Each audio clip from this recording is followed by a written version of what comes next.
Då säger jag välkomna ska ni vara, även om ni är en väldigt liten skara. Ikväll ska vi få lyssna till ett samtal mellan två otroligt spännande musiker under ledning av mina musikcirkelkollegor Lisa Meski och Mikael Crafoord. Kvällens samtal kommer vara på engelska. Vi kommer heller inte att översätta någonting undervägs. Vi kommer avsätta tid för frågor i slutet om det är för er i publiken, om det är någon som har något ni vill fråga om. Kvällens första gäst är den väldigt mångsidige jazzpianist, klassisk pianist, kompositör, arrangör och bandledare. Iiro Rantala, som är... Vi kommer snart också få besök av Simon Crawford-Phillips som kommer om en liten stund, som kommer vara en del av samtalet. Men först ska Iiro spela för oss.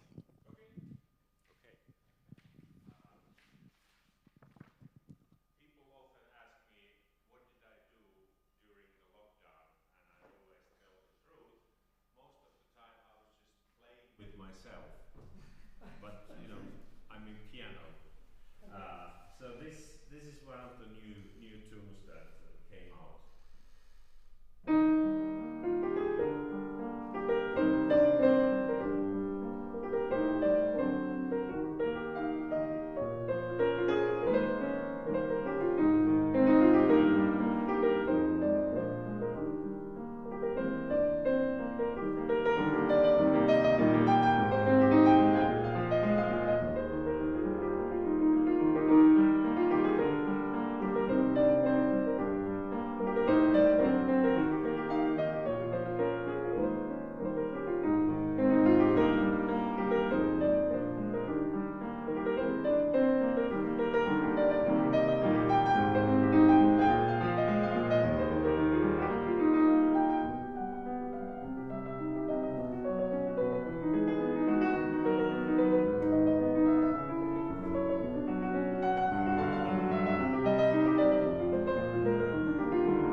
What's the name of the piece? It's called 2021. So those 2 years, 20 and 21. I see. I would not know what a tune of 22 would sound like. Maybe more in the minor. Okay. When you're writing a piece, are the ideas just coming to your head? Are they up for grabs, or do you sit with a piece of paper and plan what to do? No piece of paper. The ideas don't come very easily because I'm always looking for a good melody, and the bad thing is that many good melodies are already taken. So if you want to have a simple, catchy melody that people could remember, it's really difficult. And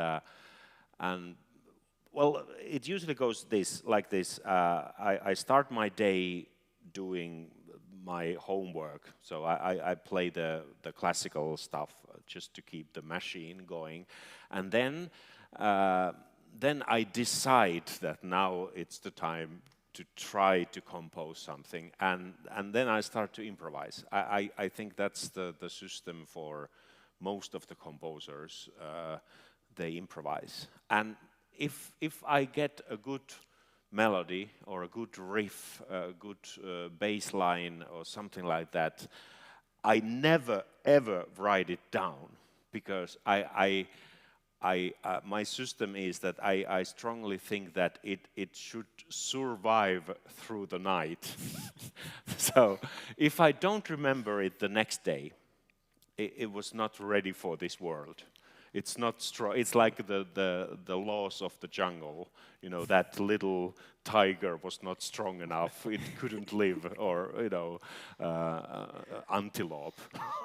So if I remember it the next day, then it will most likely develop into a new composition. If I don't remember it, it was not good. I see. Yeah. But you are a classically trained pianist. Yeah. And when playing classical music, you go from the piece of paper where all the dots are, telling you what to do. Yeah. And the jazz side is completely the opposite. Yes. Yeah. The jazz music, I don't really even want to write down. Sometimes I have to, but most of my jazz pieces are not written down. Because I like to memorize them, and if I have a small band like a trio or duo, I would like them to memorize the music immediately, because nobody wants to see a jazz band that is reading these short, simple compositions from piece of paper. Classical music is different. It's much more complex. But I don't want to see a jazz group that is, reading all the time. So if you don't bring sheet music, they don't read. It's that simple. So if you play the same piece 2 consecutive nights, will it sound differently? Yes, every time. Yeah, even Mozart. Yeah. Usually I'm doing improvised cadences in Mozart. Now, well, let's see what happens. But yes, it's different every evening. And when I have a jazz concert, it can be completely different. Even the duration of the tunes can be from 5 minutes to 7 minutes, depending on how long is the solo. Yeah. So the piece we just heard was a completely new version, or not a completely new, but a different version from a couple of weeks ago? That was a piece with a short solo. I think I did only 3 choruses of the... My pieces are always the same, my jazz pieces. There is the melody, and then in the middle there is the solo section. Now I did only a short solo, but that can be easily 8 minutes on a good night. Yeah. Tell us about your background. You trained classical pianist, or? Yes. First was the boys' choir, Cantores Minores, very professional Bach-focused boys' choir. So my mother took me there when I was 6 years old. And there are no musicians, no artists in the whole family. So, but I was singing with the radio in my father's bicycle shop. And that was kind of the motivation for my mother to take me to the audition, and I got in, and this choir was very organized. When you get in, they teach you the music theory at first, you know. So the first 6 months is just only theory, and those little dots, you know, and I made it to the performing choir, which they called A choir, in 5 months. So I was a quick learner. So yeah, my from 6 to 12 I was in this choir, and already touring. You know, we played in Germany a lot. I shook hands with the Pope. You know, the Polish Pope, who was then a young, virile man, and we even got to sing at the White House for Ronald Reagan. Yeah, wow. In front of the White House. You know, maybe it was a security risk to let us in. You know, you know, we could have drank all the booze of the house. No. Anyway, yeah. So I mean, but the reason I mention this is that I got a big kick out of the performing. I realized that is the thing to work for. You know, it's always nice to have a rehearsal and make music together, but the award is to get to perform it, and I really got hooked on the adrenaline and the feeling going on stage, and I just love it. Oh. So I could never be like a home composer. I need to perform, and that's why the Corona times was quite difficult for me. But yeah, so then I quit the choir because I was already playing piano in the choir. So every time I saw a piano, I just started playing it, and then they made me an accompanist for the choir.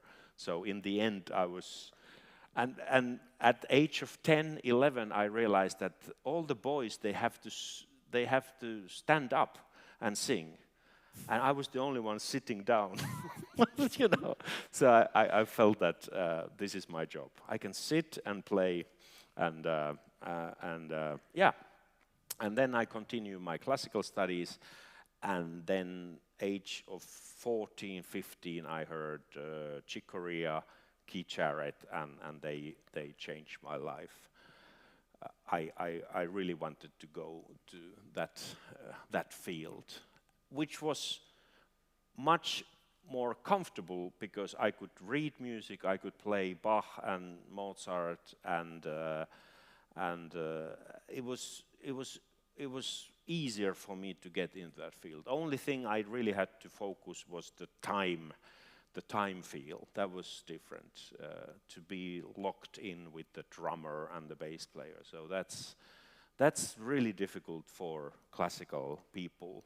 That's why every time you hear an opera singer who wants to do a little jazz, you know, they have all the skills in the world, but it's the timing, it's the groove and the swing that is lacking many times, and it is different. It's different. Yeah, to me as a classical player, it's always fascinating to hear these groups, their timing, which is spot on all the time.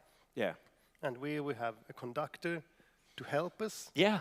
And yet it's so difficult for us to find one another. Yeah, and in Mozart, every phrase can be a little bit in a different time. La da da da da da da da da da. You know, and it's much more colorful, the concept of time. But in the rhythm music, you have to lock in with the drum, and you can play with it a little bit, but it has to be in time, and everybody prefers it to be a little bit laid back, which is even more difficult for European and especially classical background people to be in time but a little bit laid back. You know, it's really difficult. Yeah. So yeah, that's my background. Yeah, nice. We're very much looking forward to two concerts. The one with the Mozart, where you're playing with Simon. Welcome. Simon is here. Woohoo! Yeah. And what's the feeling when you play with a classical player and as a jazz player playing the same piece? Do you feel the same way with playing with Simon with the timing? Yeah. Yes, I do. Yes, I do. We listen each other, and I think we locked in rhythmically very easily, right in the first bar. I might do some phrases a little different, take some liberties that maybe I shouldn't take, or whatever. But no, it's really because I have played Mozart quite a bit, so I think that helps too. But yeah, we locked in very, very easily. Is that how you feel? I mean, look, I knew it would just be a joy from the first moment, and yeah, I had a feeling that it would be somehow easy, but it's a kind of special thing to sit down. I mean, we rehearsed with the orchestra on Tuesday, and we sat down on Tuesday morning, and we both played the piece a little bit. So, but that's just I just love that feeling of meeting someone musically, and then it's like having a conversation. And particularly that piece, it is so much like having a conversation, in fact. And what you talked about time, the piece is set up so that the orchestra have this kind of frame of rhythm. But then as soon as we start by ourselves, there's this freedom, there's this possibility of that even more kind of conversational, to and fro, and it's a great piece. It's a great piece for that. And then, of course, there are moments when we have to be exactly together, which is also fun. But it has ears of a bat, so it's very easy. How did you two meet? We met here. Yeah. Yeah, Iiro was doing a wonderful. I was sort of. I knew that Iiro was doing this project in memory of Esbjørn Svensson, yeah, and the trio. And when I scheduled a sort of mini festival here, we invited Iiro to do that concert, and also to play Mozart with the orchestra. Yes. And then you did that by yourself with the just chamber music style. We have many mutual friends in Finland. And so I knew it was going to be, and I was blown away by both the Mozart and by the jazz. And so then we knew immediately, and I spoke to Richard, and we wanted to find other excuses to get Iiro back. So we commissioned the Hans Eek concerto, and then I'd been thinking about this idea of Mozart, and I think that I suggested to you, and then yes, you did, yeah. So I hope this is also there are other things to come, but it's great to do this. And then when we talked about the double, we had this idea of more. Maybe you'd been planning your double concerto for a while. I can't remember how that came about, but so we got these two doubles, which is fun. Completely different worlds, of course, but yeah. You're both very good at improvisation in different ways. How much have you left open to improvisation for the concert? I mean, it feels like every time we sit down, you just suggest something different, and we haven't really discussed an awful lot. No, to be honest. No. I'm surprised then. Yeah. So it's I think in terms of obviously the music is on the page, but in terms of how we do it, I think it's a bit what Iiro says is the joy of being on the stage is that that's what we live for, is going out and making it in the moment. So in terms of that, it's open. Cool. So, but if you're playing the cadenza, and you both are in the groove, Yeah. Who is going to decide when it's over? No, Well, it will be over. Now, we will actually do the written cadenza. It's fantastic, and it's challenging, and it's sparkling, and yeah, we'll do that. And if it sounds peculiar, then it's an improv part. Okay. Yeah. But in E flat, we keep the key, yeah, at least. Yeah. And your concerto, which we're going to play on Saturday. Yeah. Tell us about the piece. Well, like I said in the beginning, there was a lot of time to compose during the Corona. I spent at least couple months looking for the themes. Like I said, I like a good melody, catchy melody, and actually the second the theme in the in the finale, that was the first one that came. It's really childish, but I like it.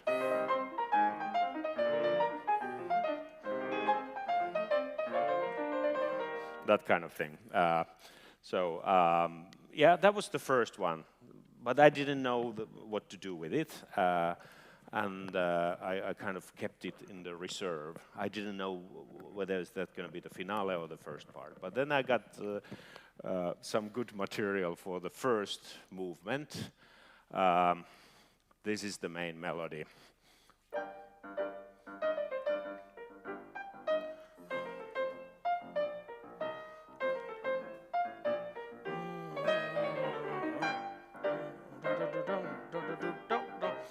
So, and then I was composing this year 2020, and that was the Beethoven year that the world couldn't celebrate, the Beethoven 250, I think. Yeah. So then I got this idea that let's start this Beethoven style, but keeping this melody. So the opening is like...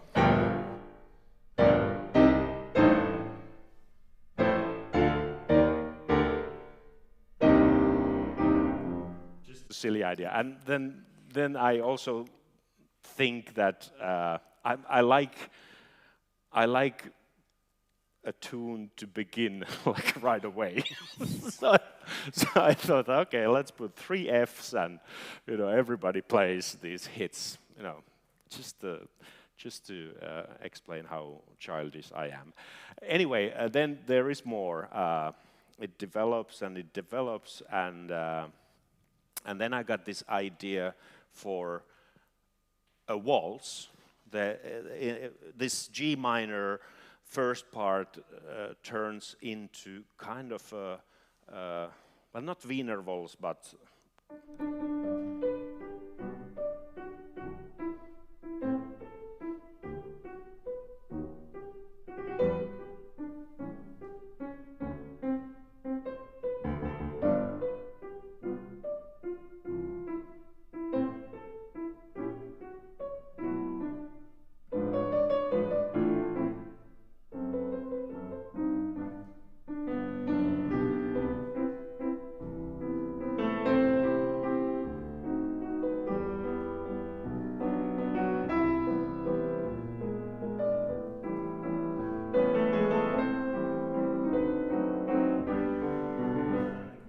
So and then I got this idea that I have to dance with the violin player. So then I designed a special spot for that the soloists don't play.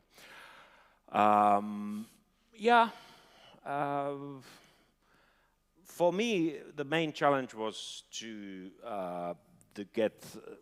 get some challenge for the violin player, because I have never written a concerto for violin. I have only written one concerto before this, and that was a piano concerto for myself.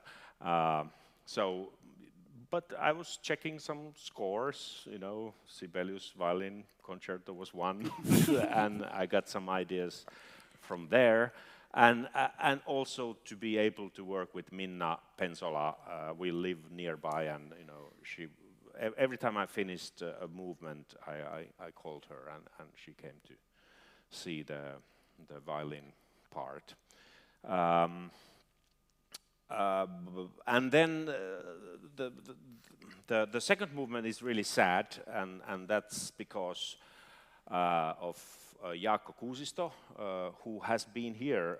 Yes, yeah. So he called me one terrible day and told me that he's got cancer, and right away we knew that it's gonna kill him. It's the worst kind of brain cancer. So that melody came around that time in C minor, really sad melody, but it is attached to that news, you know. So I don't want to hide it. It's not really dedicated to. I didn't want to dedicate just one part of the concerto, but I'll tell it. And I also told him this. You know, last year we were at the Elbphilharmonie together, doing one of these streaming. I mean, there was no audience; it was quarantine. But I told him, and I showed him the movement, and I played it to him, and I said that, you know, it's really inspired by you in this very melancholy way, and all he said that. Cool. You know, that was it, because it was really weird moment, but I just wanted to present it to him. Yeah. What were you guys playing? We played a Mozart A major concerto, and then I played my parody piece, Best of Beethoven, which is kind of from joke to joke to joke. All the hit melodies of Beethoven, kind of with gags, and he conducted Poulenc Chamber Symphony. A nice program with the Bremen band. Yeah, and just one more thing. I just briefly tell. I call the concerto "Joy of Life" because when I was composing it. Despite the fact what happened to Jaakko, there is this other thought I have that I've been wondering for many years, is that why people nowadays feel so bad. You know, everybody seems to have either depression or HDD or HD, you know, something, you know, and you can't help it. And I'm not judging anyone, you know. I'm not laughing to that. I'm not making any joke, but I'm just wondering why is it so that we are living the most comfortable era of the world, and it seems like that people are getting more down at the same time, and maybe, I mean, maybe it's because we don't know how to enjoy life anymore. This weird paradox that everything is more easy in a way, but at the same time it's getting more and more complicated for people to be in this world. And I wanted to make a piece that has a lot of joy in it, and yeah, and that's maybe the finale is the clearest example of this. It's just, you know, pure joy. Yeah, so that's behind. You know, let's bring joy to life. Yeah. One thing I'm really curious about. I mean, I think for myself, I find improvisation really hard. I would die to hear you guys do a thing on piano. Could we ask you to do that? I think probably not. Probably not. But we'll see what happens tomorrow. There might be something tomorrow, possibly. But I'm not sure. I'm going to do that now. Okay. Could you play a bit of the Mozart double concerto together, if you want? We could play something. Yeah, we play a bit of what of the Mozart. Of the Mozart, yes. Yeah.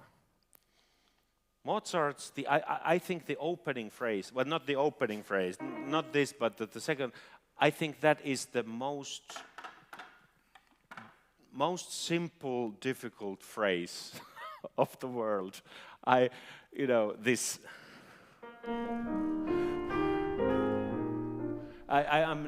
never satisfied how I play it. It's so simple. It's not difficult in any ways, but I just, that's what I'm doing, in my rehearsal room. Just that phrase. And I'm just not happy. That's fine, I don't need this. Wow.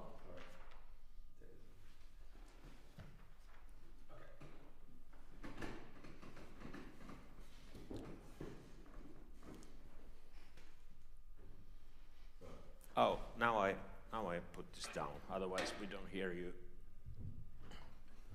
And so from the. Sure. Well, yeah. So the end of the exposition in the first movement is.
I got all. Yeah, I was missing one of those. What's the? It's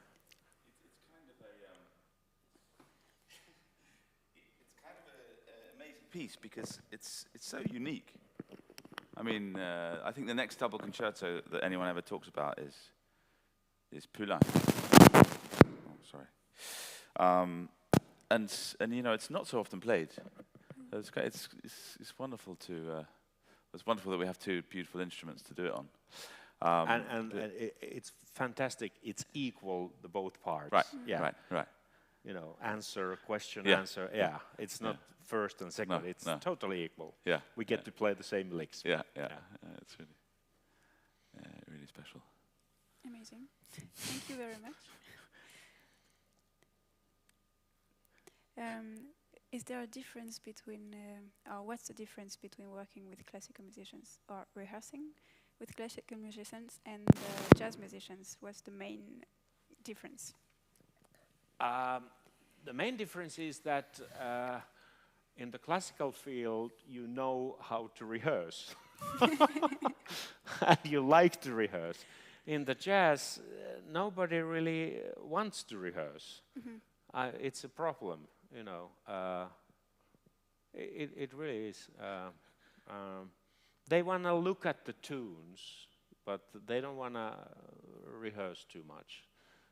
So nowadays I appreciate much more the classical rehearsing culture, to be in one place, you know, 2, 3, 4 days and really get it together. In the jazz field, it's more like, you know, let's check in the sound check. Something like that, you know, sending MP3 files and I check it, and you know, but then it can be magical, you know, also in the jazz field when it's, but not the first concert, but the third one when when people really know the material. Okay. That's why I play mostly solo piano, you know, in the jazz. I don't, So. But I mean, I think that I love working with people who aren't, let's say, always in the classical box, and that's why I think it's fun. I try and invite people here who can bring different things to us, and I think we can learn so much from, you know, those different ways of working that Iiro has talked about. I think that kind of freedom is something which I really strive for, and having sort of grown up as a chamber musician, you're always, that's what it's about, is that provoking someone and wanting some kind of response back, and wanting it to be every time new, every time in the moment, while still, you know, obeying the text. And that's for me is the goal, and to try and bring much of that to even, you know, even to an orchestral world, so that people are ready for anything to happen. That you set the frame, and then you push against that frame as much as possible. I mean, that's what jazz is about. You know, there is a frame usually, and it's because you have a frame that you can be free. I remember speaking to, in fact, to a Finnish orchestral musician about exactly this thing, and he said, "Yeah, for me, my job is to be as free as I possibly can be within the frame that I get from the conductor." I thought that was such a brilliant thing to aspire to, that he was looking for as much freedom, you know, within the group. And so those two things are something which I always get a lot from when I work with, you know, anyone who's not a, you know, classical musician. So that's what I find is fun and inspiring. Is that also why you like mixing genres? That's why I love it, yeah. Because, and for me also, I mean, you talked a bit about improvising. Yeah, we'll see what happens tomorrow, Mika. You've thrown down the gauntlet. I'm kind of, okay, now I feel something will have to happen. But for me, a bit, the way I improvise is how I program stuff. A little bit. And, you know, maybe tomorrow's program is in some ways more traditional, but when you start to really maybe put pieces together or play pieces side by side without a break, then for me that is the way that I can find it invites freedom into a concert, because the people are just slightly thrown off their balance, and that can be a good thing, you know. I think it's on the edge of a comfort zone that we always do something special, so that's what I'm try and achieve, whilst keeping people happy. I think it works. Yeah. Right. Yeah. I think I read that you said that the main obstacle when making music is the head. Yeah. Yeah. I say because it so moves many too things. much. Yeah. And that's probably what you mean by frame. Yeah, it is. it is. I think we classical players have such difficulties leaving the frame or even everything within the frame. I mean, I think that sounds like the classical thing is. But I mean, it's just different, isn't it? There are so many incredible things about the way that the classical music works. But I think, yes, I think that it's good to be encouraged to get out of the head, to find ways of getting out of it and just being forced to listen, harder. And that's why if things are working for me, then when I manage to, forget all the, the nerves are good, of course, but when you channel the nerves into just listening and being there, that's the best endorphin kick you can get, as if it's just all heightened awareness. That's kind of special because you don't find that in so many other things. You do. Maybe that's what you're talking about performing, maybe that's one of those things which just gets it all. That's right. All the chemicals are flying around the body, Yeah. Happy days. Yes. The problem probably is that I have classical friends, and he told me they were playing 100 string quartets over the course of 1 year, 100 different string quartets. Yeah. And that probably doesn't leave the possibility to go beyond the frame.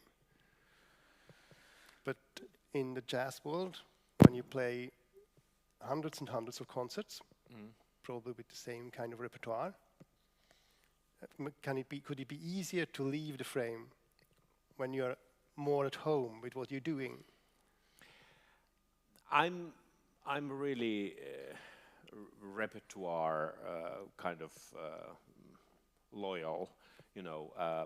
My system is that I make a new album. It used to be up to 70 minutes, but now they want to do vinyls again, and the vinyl can be only 44 minutes. And the CD cannot be longer because otherwise the vinyl people are complaining that the CD people gets more. So now I have to come up with 45 minutes new music. Then I do the recording, and then I go on the road to promote the album, and I more or less do the same set list every night. Not the order of the album, but the order that works for me. That's my system.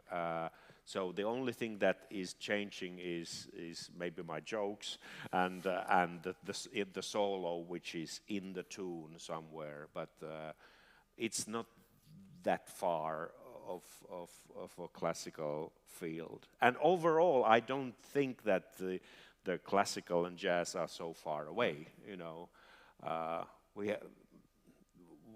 In the jazz field, we are playing the same instruments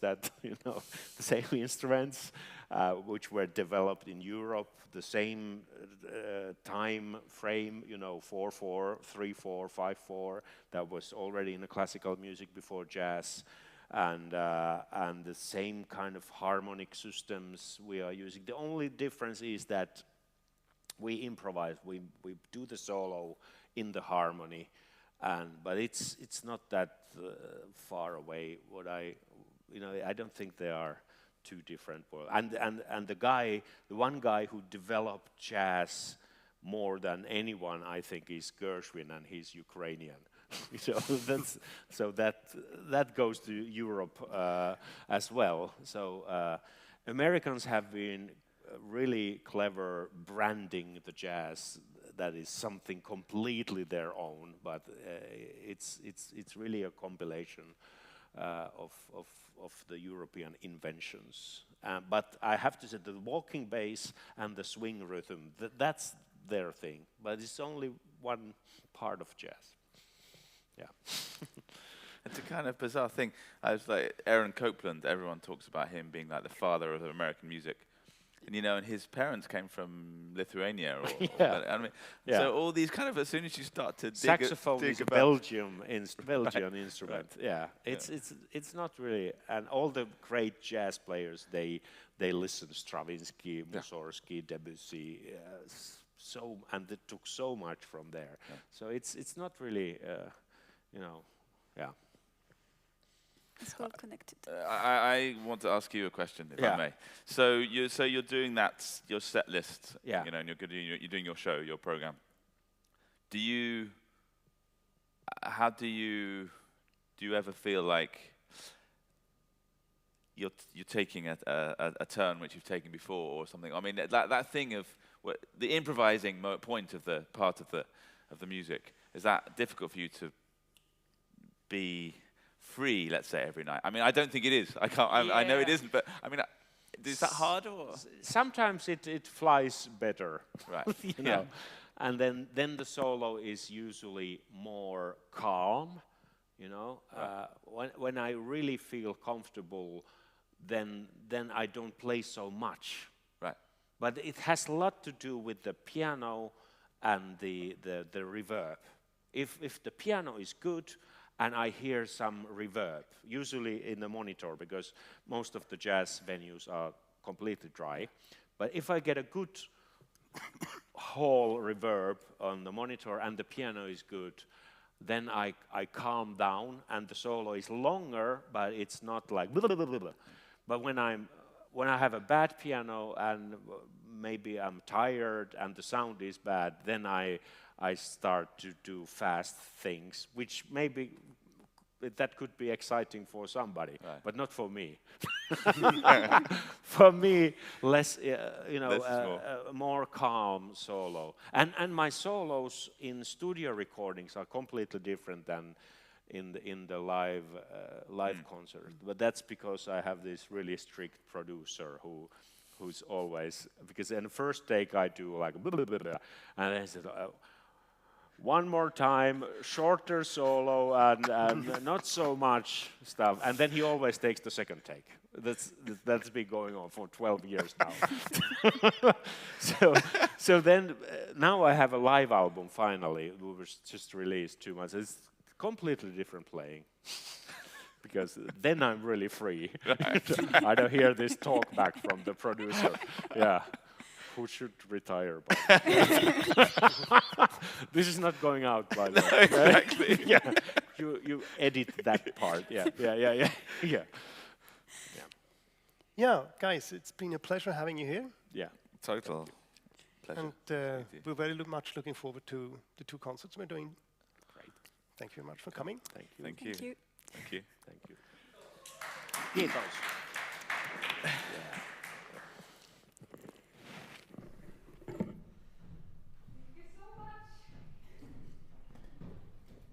Sorry about my feedback.